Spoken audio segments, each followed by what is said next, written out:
hardest one to say goodbye to has to be Wilfred Mott, doesn't it?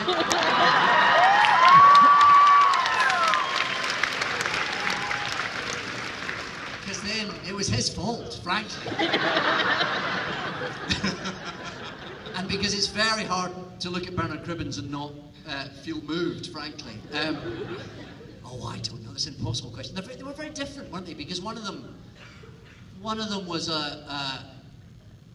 well, they were both love stories, but they were very different types of love stories, weren't they? When one was a best mate and one was a girlfriend, really.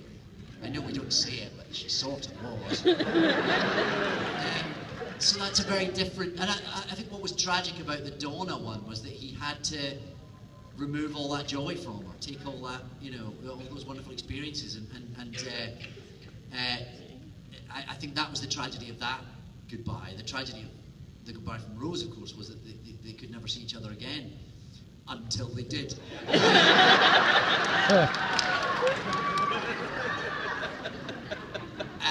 And how galling to watch someone who looks like you, who basically is you, get to do all the shagging you didn't get to do. I apologise for my language. No, please, continue. It's okay, it doesn't count as swearing in the States. It doesn't count as swearing. I think we should move on, don't you?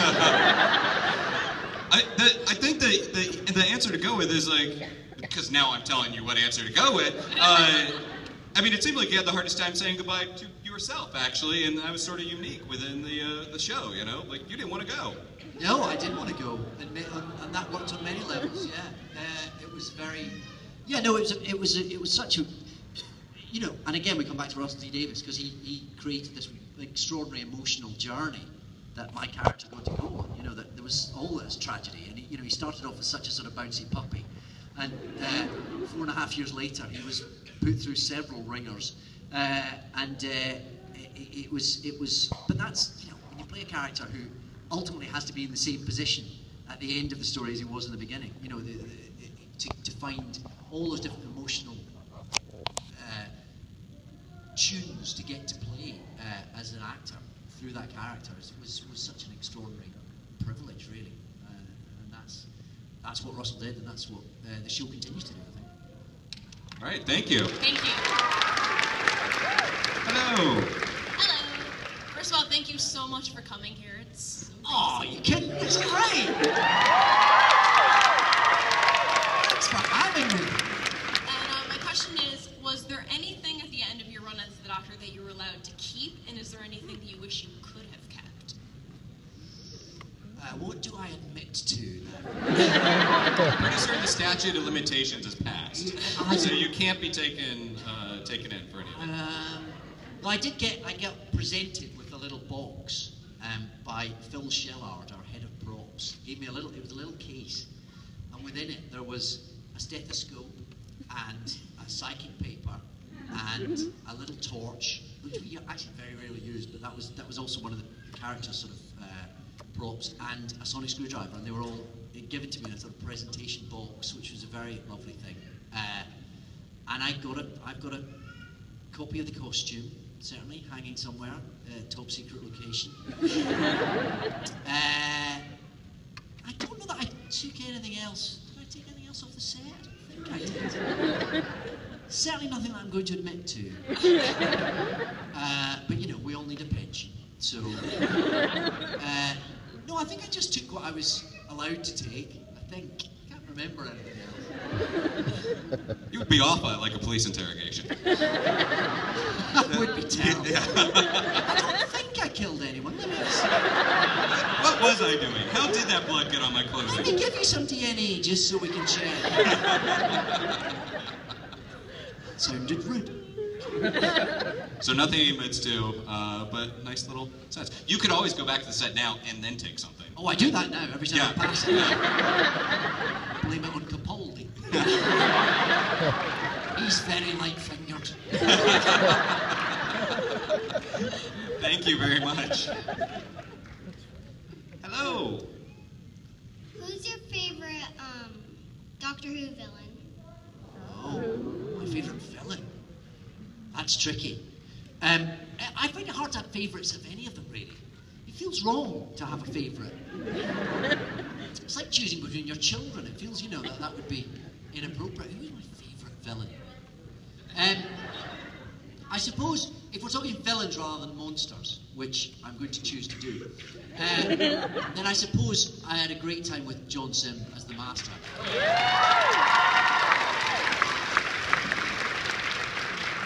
Partly because he was the Master, and also because he was John Sim, and he still is, in fact, I believe.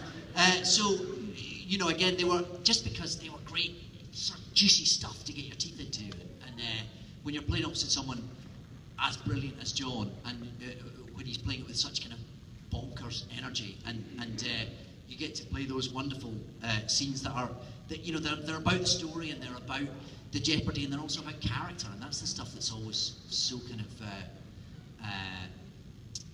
that's the stuff that's so rewarding to do, I guess. And I like John, and he's a fantastic actor, so I'll say him.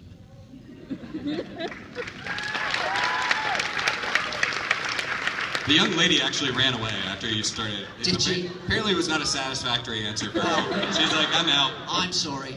Who did you prefer? The adipose. Yeah. Hi there. Hi, Glenn Finney. Good to see you again. My girlfriend Allison and I really have appreciated the return of Broadchurch, by the way. Thank you. And thank goodness you've done something with that beard. It was scary. And the hair on the flashback, I don't know what's going on there. I'm scared for you. I'm glad to see you back. But that's not my question. I will mention also that I'm very jealous you got to spend time with Liz Sladen, and good on you for that. Yeah.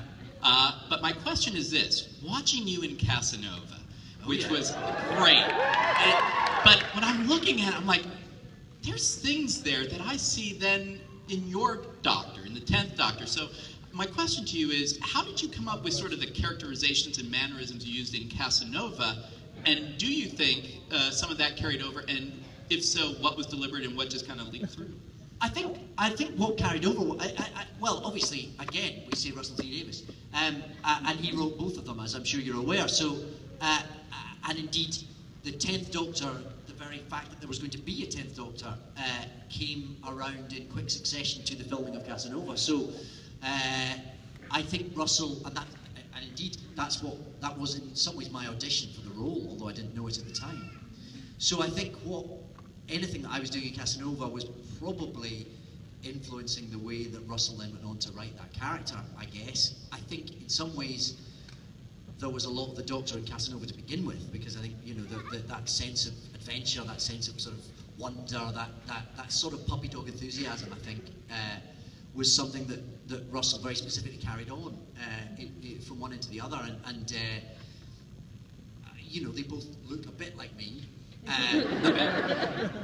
They're both sort of filtered through my lanky frame, so I guess they're going to be similar in some ways, but also I guess that voice, the joy of language which both the characters enjoy, the energy that they both enjoy, I think that was carried over firstly by Russell, but also quite happily by me. I think he wrote the characters in very similar ways, so that's fun to play, and it makes sense for both those characters. That sort of that front-footedness, that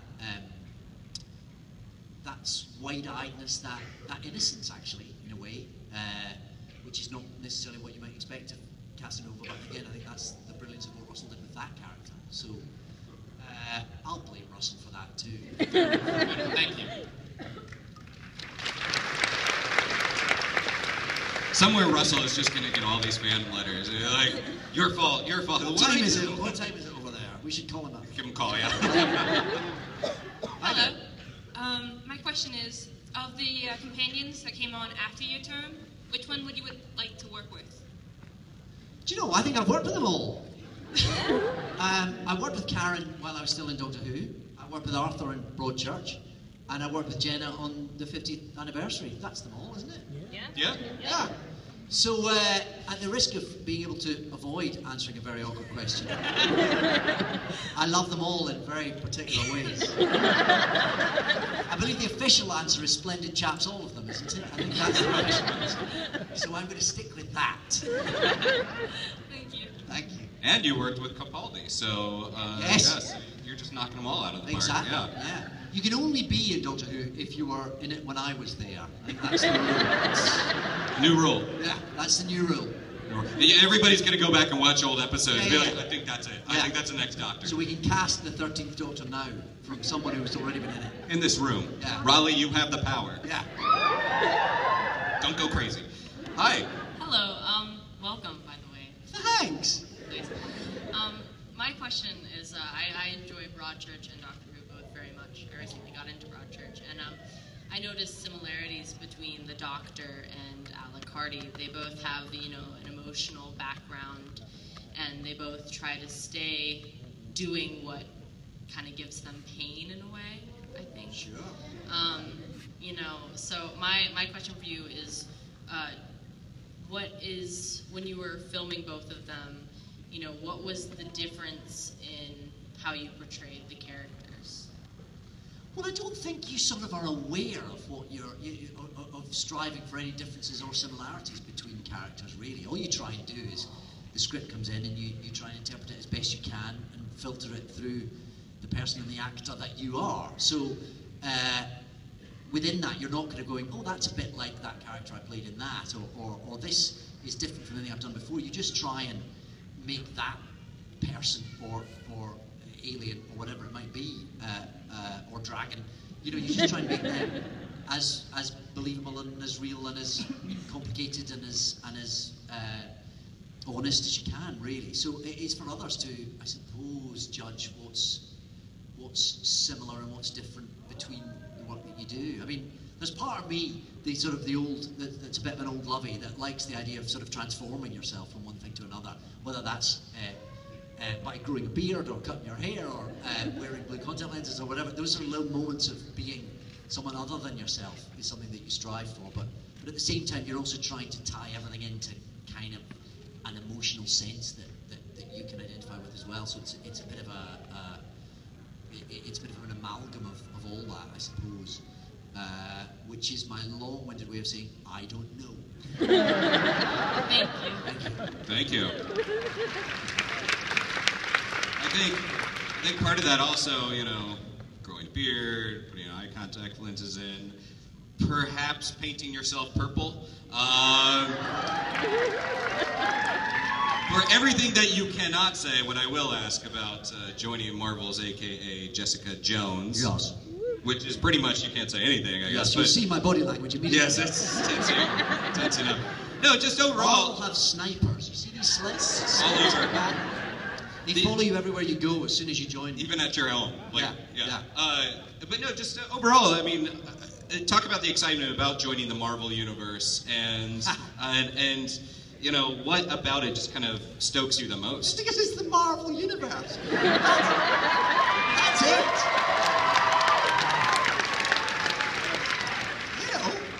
It's insane. Again, this is something I grew up with. It's like my 8-year-old self doesn't know what to do with himself. I grew up reading the Hulk, I think comic books are a glorious, wonderful art form, and I think Marvel is, one of the things that we'll be looking back on in 100 years' time, and they'll be one of the cornerstones of our cultural existence. I think, so to be part of all that, and you should read these scripts, they're really good. It's just so very exciting. I was and the other day, I was, when we started, I met Joe Quesada, who's like a Marvel guy. He's like the head. And he said, yeah, come down the offices anytime you like. I went, oh yeah, okay, plenty cool. Sure, I can, what, next tomorrow? Now is good? In fact, if you want to open them up, I know it's midnight, but no, it's just like a dream come true to get to be part of that world. And the other day, I went to the Marvel offices. I got shown round, and clever people gave me comic books. And and told me how they got made, and I met sort of people that spend their day doing that stuff. It was so exciting. The whole thing's just an extraordinary trip. It's just fantastic. Yeah, it's worth going back in time to that 8-year-old